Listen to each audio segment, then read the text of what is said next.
श्री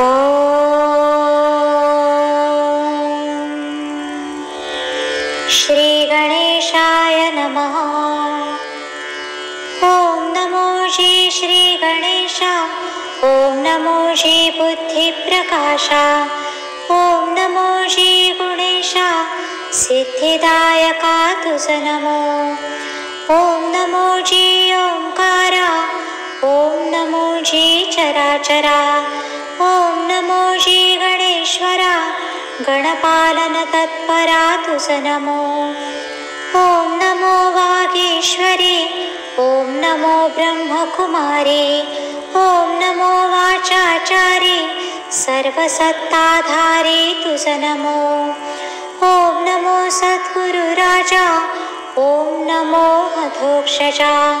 ॐ नमो कैलासराजा शंभुदेवा तुझ नमो। ॐ नमो दत्तात्रेय। ॐ नमो अत्रि अनुसूया। ॐ नमो स्वामी सखया रामराया तुझ नमो। ॐ नमो सकल संता सिद्ध साधु वाणी महंता। ॐ नमो प्राणनाथा श्री हनुमंता तुझ नमो। ॐ नमो इष्टदेवा। ॐ नमो मोक्षदेवा। ॐ नमो कुलदेवा कालदेवा तुझ नमो। ॐ नमो वास्तुदेवा। ॐ नमो ग्रामदेवा। ॐ नमो मातृदेवा पितृदेवा तुझ नमो। श्री अष्टोत्तर शतमाला करायाची आज्ञा मला। देऊनी बुद्धी बालकाला वरद स्तोत्र घडवावे। ॐ नमो गणेश्वरा। ॐ नमो गतीश्वरा। ॐ नमो गजवरा गुणगर्वधरा तुझ नमो। ॐ नमो गणेशा। ॐ नमो गणाध्यक्षा। ॐ नमो गुरुदृशा गुरुपुरुषा तुझ नमो। ॐ नमो गुणेश्वरा। ॐ नमो गानचतुरा। ॐ नमो गानपरा गजरूपधरा तुझ नमो। ॐ नमो गुरुधर्मधुरंधरा।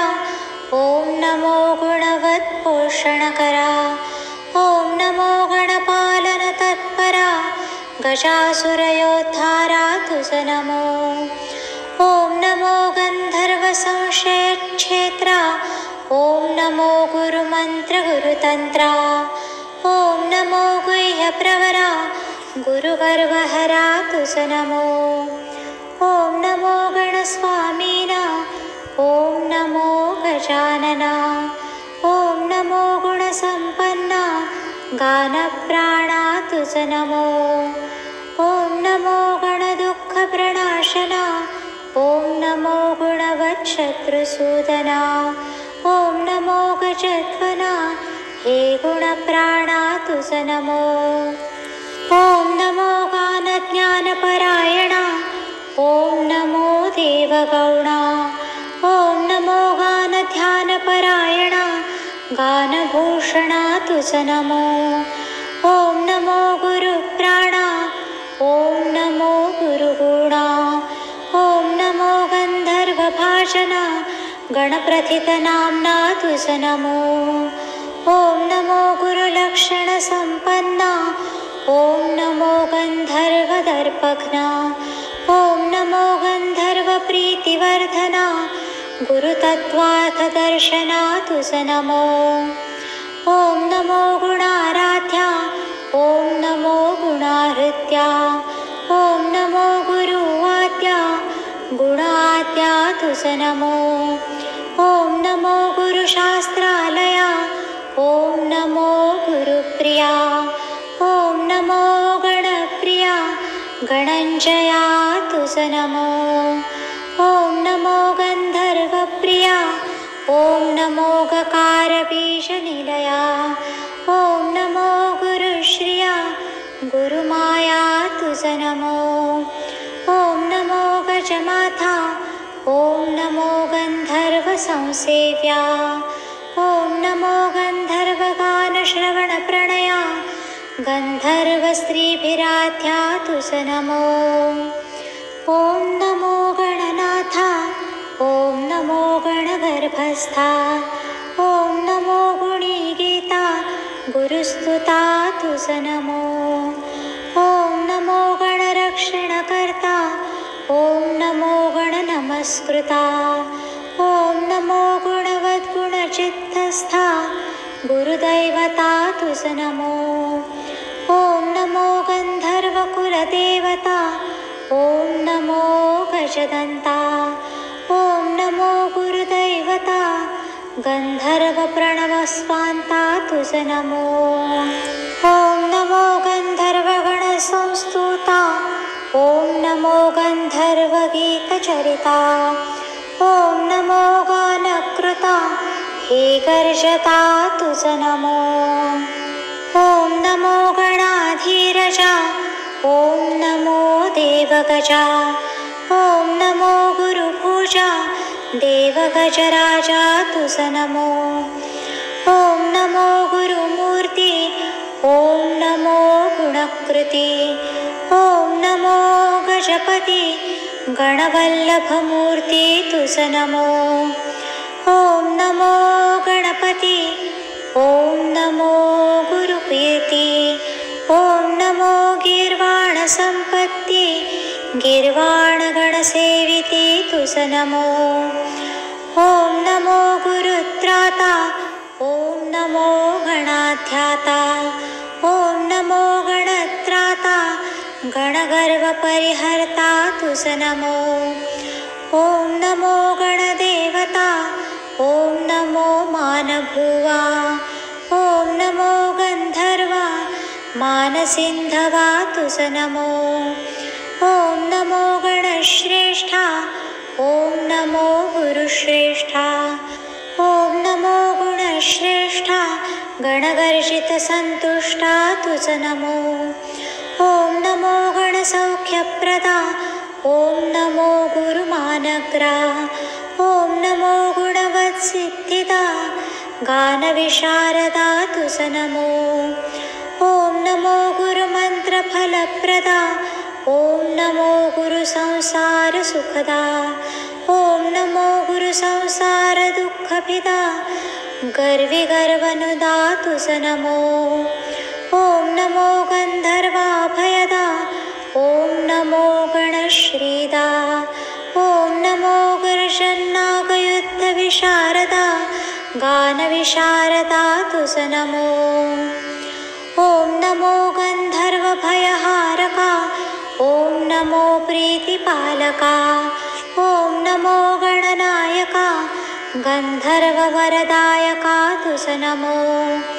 ॐ नमो गुरुश्रीगमने दोषहारका, ॐ नमो गन्धर्वसंरक्षका, ॐ नमो गुणज्ञागन्धका गन्धर्वप्रणयोत्सुका तु स नमो। ॐ नमो गम्भीरलोचना, ॐ नमो गम्भीरगुणसम्पन्ना, ॐ नमो गम्भीरगतिशोभना देवगजानना तु स नमो। हे गणेशस्तोत्रपठनकरता देहि नान्दे आरोग्यता कार्यसिद्धि होय तत्त्वता संशयमनी न धरावा।